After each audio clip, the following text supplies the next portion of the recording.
What's going on, you guys? Welcome to the Racing Podcast. This is your host, Cristopher Zamora. Welcome to the show. So today, guys, I want to speak to you about Vasily Lomachenko versus George Kambosos. I feel like this fight is gonna go one way very quick. The person that I believe is gonna win is actually Lomachenko. I feel like Lomachenko, despite his age, I still believe that he still got it, man. Yes, he might be a little bit older than George Kambosos, but this guy has it all, man. I feel like most of his losses, I didn't see the Teofimo fight, the one that he first lost. Well, actually, he second lost that fight. The other two fights on his record, his other two losses, I do believe that those were actually robbed. These fights, he should have won. One of them was with Devin Haney. Devin Haney just fought against Ryan Garcia. And he got the lesson that he deserved. This one, when he fought Devin Haney, Lomachenko, I feel like he could have gone like for a tie, or Lomachenko should have won that fight, but not Devin Haney. I feel like he got robbed on that fight, and they just gave him the L on that fight. It just wasn't fair, but it is what it is, man. Lomachenko is just that great. Like his footwork, his speed.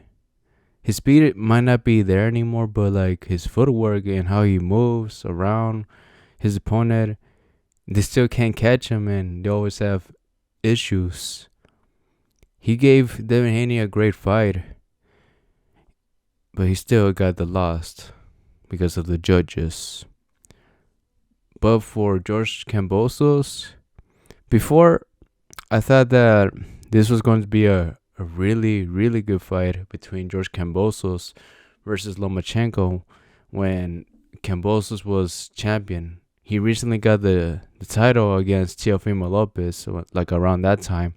I thought that would have been a great fight, but Kambosos did lose against Devin Haney twice at his home base in Australia, which that really does suck, man. He lost twice, and now he's going to fight Lomachenko again in Australia. Oh, that's gonna be harsh. That's gonna be very disappointing for Australia, man. The people that are rooting for George Kambosos to win, oh yeah, it's gonna really suck.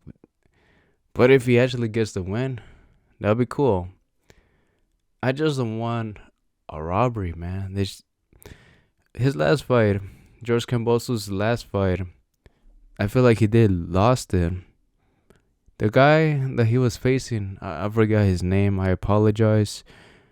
He should have won that fight. He was winning at least like 9 rounds, and I swear, man, I counted the amount of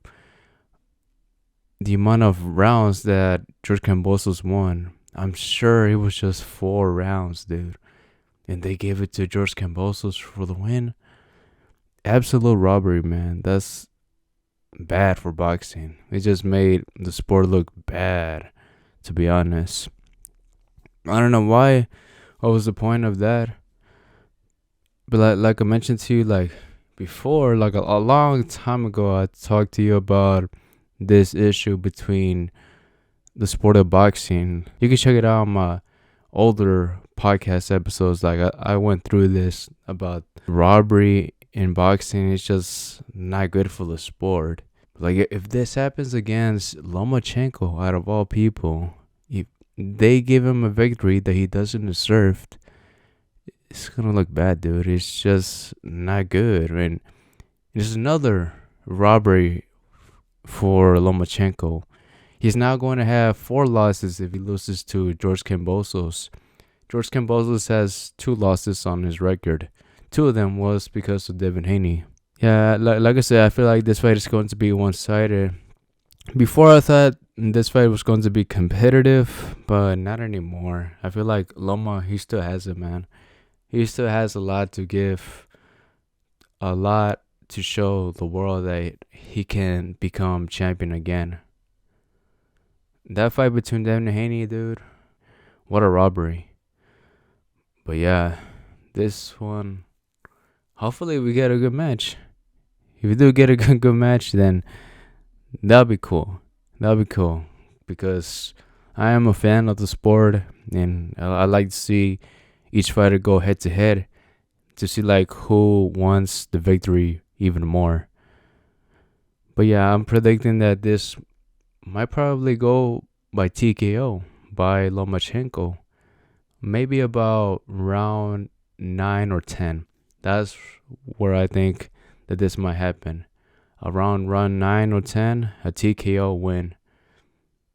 If it goes by decision, dude, there's probably a good chance that this might go to George Kambosos if he was actually losing the fight. I don't know, man. I just had the feeling that this might happen again. I hope not, man. By the time you're listening to this podcast, you would already know who won. But like, I'm recording this podcast on a Saturday, which is the day of the fight. So we will see, man. We'll see who's gonna win that one. Hopefully it's Loma. Now I want to speak to you about Canelo Alvarez versus Jaime Munguia. This fight was actually entertaining. I thought Jaime Munguia actually gave it his all. He is no slug, man. Jaime Munguia was actually giving his 100% against Canelo Alvarez. But Canelo Alvarez, he just had more experience, dude. Canelo Alvarez was just that great. He is that great. I remember in his younger years, dude, he was like so fast and like he was always going for the KO before he actually fought Floyd Mayweather. But now, when you get to see him older, he's mostly like a strategist. He's mostly goes for strategic shots. He picks his shots mostly. He always finds an opening against his opponent, and that's why he got the better shots against Jaime Munguia. But I kind of do feel like some rounds, just only a few, some rounds they could have gone to Jaime Munguia, but they actually gave it to Canelo. I don't know, man. Around round 9 or 10, I think those 2 rounds they should have gone straight to Jaime Munguia, but they actually gave it to Canelo. Yeah, just like a few rounds, not most of them. Most of them, Canelo did actually won. It was a very entertaining fight, dude. Canelo was just so strategic, and he actually knocked Jaime Munguia down for the very first time in the 4th round. And he also gave him his very first loss. 43 wins and just 1 loss. That 1 loss is against Canelo Alvarez, which is the best boxer right now. The best boxer right now in that division. Yeah, dude. Let's see if Jaime Munguia actually learns from this fight. It'll be awesome to see him come back even stronger against like upcoming fighters. He's a 27-year-old kid. He's just barely starting, dude. Which is so crazy because 43 wins, that's a lot. That is a lot of wins at 27 years old. Yeah, dude. I feel like he's going to come back even stronger. But let's see if he actually does. If he learns anything about this fight. Yeah, man. Canelo Alvarez, he's just that good. There's just only one person I believe that can actually beat him. That can actually give him that 3rd loss in his record. And I do believe is David Benavidez. But I don't know if Canelo ever wants to get that fight. I've been telling you guys about this fight for some time, and still, it just doesn't happen. I don't know. It just Canelo doesn't really want that fight. David is ready to go, but Canelo isn't. He's avoiding him at all costs, to be honest. Yeah, dude. Will we ever get it? I do not know. I really have no clue if we are going to get that fight. Yeah, dude. It's crazy. Oh, and I also saw Naoya Inoue. He's a Japanese fighter. He recently did fought with this past Monday against this guy named Nuris. He actually got knocked down in the very first round for the very first time in his career. He's an undefeated guy. But the good thing is that he actually got a KO win against his opponents. Yeah, he actually KO'd him, I think, around round 8 or so. And that guy is actually special, man. That guy is pretty good as well. I saw the pound for pound rankings and they actually ranked him as the number 1 pick. Yeah, that's crazy, man. That's really awesome for him. He is 5'5". I noticed that I did my research of Manny Pacquiao. Manny Pacquiao, during his time, during his whole career, he was 5'5", and he actually moved up in weight. Like, he went to the welterweight class. I feel like Naoya Inoue, he should do the same. He's still early in his career. I think he's like in his early 30s. I don't know, maybe he's in his mid 30s, but I feel like he can still make that weight. He can go up and try to be the best guy and get those titles from them. That would be awesome to actually see, because maybe he could actually be better than Manny Pacquiao, or could be the new Manny Pacquiao. Nah, that's a bad comparison. I just should not compare him to Manny Pacquiao. He is his own person. Naoya Inoue is a damn good fighter. Maybe just as good as Manny Pacquiao. But like his fights, they mostly take place in Japan. But I wish he actually comes here in the US and fights a lot. Or probably in the UK. I can't really catch his fights because they're usually in the morning. And around that time, I'm actually working. So I'm not able to see them. And out of all days, it's in on Monday. Yeah, so it didn't make sense. So that's why I do not really watch his fights live. I only watch the highlights. That's about it for him.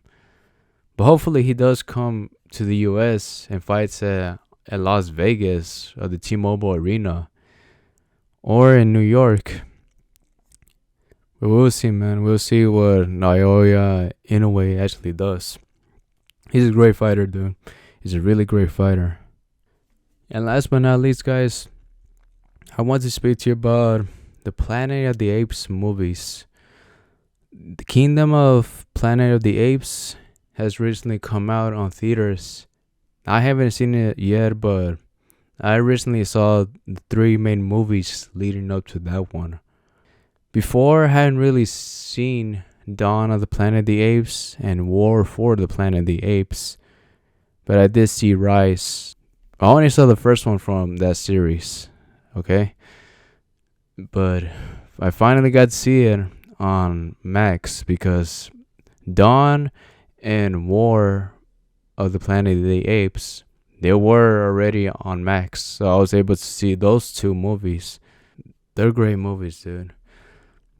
If I would rank those movies, I would rank Dawn as the best one out of the 3 movies, Rise as the second pick, and the third one is War for the Planet of the Apes.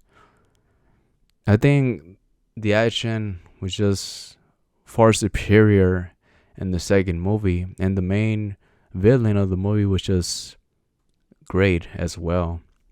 For Rise of the Planet of the Apes, that was mostly like a prequel to what we were actually going to see in the future. Like how Caesar actually started and how he became the king of the apes, the leader. It was intriguing when I very first saw this movie. Ooh, it was just a long time ago. I was probably like 14 or so, 14 or 13 years old when I saw that movie. I didn't see it in the movie theaters, but I actually saw it on TV once it was actually out on DirecTV. I used to have DirecTV back then. Such a good time. But yeah, that's how I rank those movies. And I can't wait to actually go see Kingdom of the Planet of the Apes. I probably might actually go take my family to go see it if we actually have time. Kingdom of the Planet of the Apes looks actually good, and it's actually getting great reviews all around from the audience and also from the critics as well. So yeah, I will see if I'm able to see the movie. Oh, and also the movie Abigail. Like on the last episode, I told you about the main story and how great the movie was. I actually saw it again, but this time I saw it with my brother, and he liked the movie as well. It was a great movie, but there was a lot of gore, a lot of gore in that movie that probably might you might actually want to look away. But yeah, it was a good movie. He enjoyed it, and I did as well for the second time. And yeah, guys, that is it for this podcast. Say thank you so much for listening. If you did made it this far, make sure to actually follow this podcast on wherever platform you are listening to it. If you are listening to it on Spotify, Pandora, YouTube, be sure to follow it and also recommend this podcast to a friend or neighbor that actually likes listening to stuff about combat sports or anything pop culture related. Maybe they will enjoy this podcast as much as you do. And yeah, guys, that's it for this podcast. Again, thank you so much for listening. Take care and live to the fullest. Bye.